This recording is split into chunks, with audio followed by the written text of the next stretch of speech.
Mga driver nga di motuman sa traffic light ug mga traffic rules ang sagad na disgrasya sa kadalanan sa lungsod sa Minglanilla. Pipilan ini ang Holy Camp.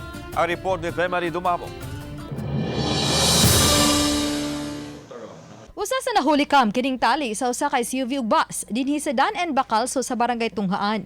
Makita nga unang nihunong ang tapad ini nga sakyanan sa wa pa ang pedestrian lane. Kay matod pa dunay mulabang.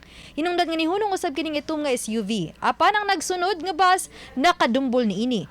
Ug tungod sa impact natangtang usa ka bahin sa bumper sa SUV. Niliki usab ang windshield sa bus.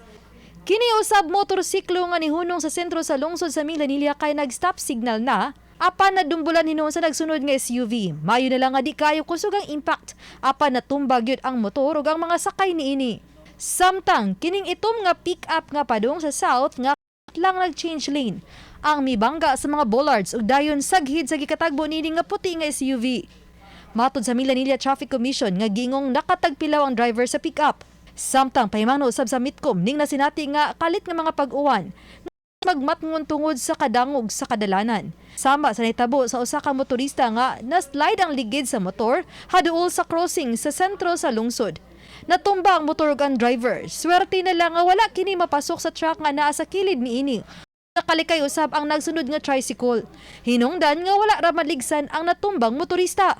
Wala ra hinuoy na angkon nga dakong kadaot sa mga nadisgrasya, gawas lang sa mga damage to properties. Uban ni Godfrey Rilien, Femari Dumabo. Balitang Bisdak.